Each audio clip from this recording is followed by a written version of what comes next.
பாஜக மூத்த தலைவர் அது தமிழிசை சவுந்தரராஜன் நம்மோடு இருக்காங்க.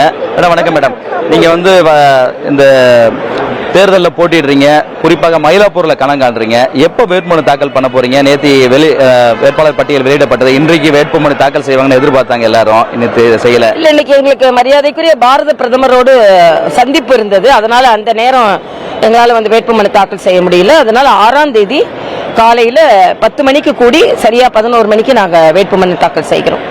தமிழகத்தில் பிரச்சாரம் பண்றதுக்கான நட்சத்திர வேட்பாளருக்கு அந்த இதெல்லாம் அறிவிச்சிருக்காங்க, நட்சத்திர பேச்சாளர்லாம். உங்க தொகுதிக்கு யார் வந்து இந்த சூழல்ல உங்களுக்கான பிரச்சாரங்கள் மேற்கொள்ள இருக்கிறாங்க? இல்ல, முதலில் மரியாதைக்குரிய பியூஷ் கோயலே என்னோட வேட்புமனு தாக்கலுக்கு வருகிறார். அதே மாதிரி பல தலைவர்கள், அகில இந்திய தலைவர்கள், அமைச்சர்கள், முதலமைச்சர்கள்லாம் 27 தொகுதிகளுக்கும் போறாங்க.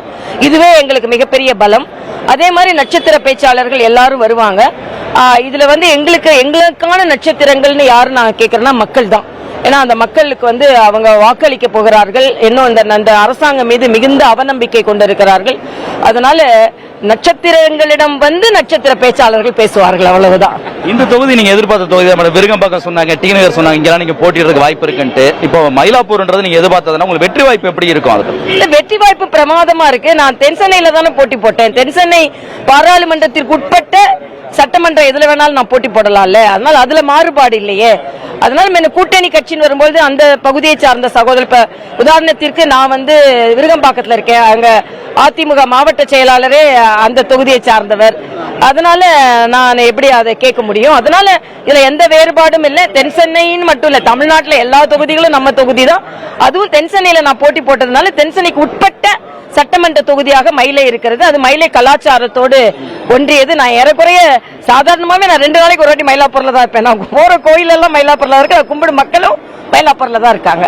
இன்னைக்கு தர்மேந்திர பிரதான் அவர்களை கண்டிச்சு ஒரு அறிக்கை வந்து தமிழ்நாடு முதலமைச்சர் மு க ஸ்டாலின் அவர்கள் விட்டிருக்காங்க. மும்மொழி கொள்கையை நான் ஏத்துக்க முடியாதுன்ட்டு. இப்போ அந்த மும்மொழி கொள்கையை வந்து திணிக்கிறதா இல்ல இதுக்கு எதிரான ஒரு போரா இருக்கக்கூடிய சூழல். முதலமைச்சர்கிட்ட ஒரே ஒரு கேள்வி கேட்கிறேன், நீங்களும் அந்த கேள்வியை போய் கேளுங்க.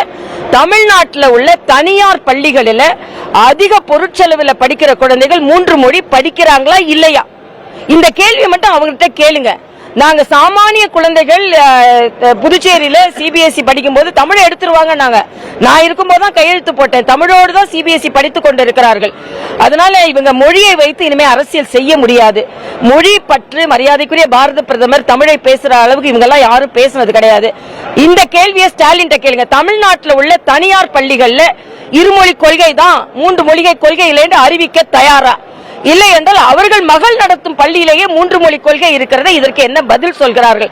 அப்ப ஏழை குழந்தைகளுக்கு வாய்ப்புகள் மறுக்கப்படுகிறது, பணக்கார குழந்தைகளுக்கு கொடுக்கப்படுகிறது. இதுதான் திராவிட முன்னேற்ற கழகத்தின் ஏமாற்று வேலை என்பதை நான் தெரிவித்துக் கொள்கிறேன்.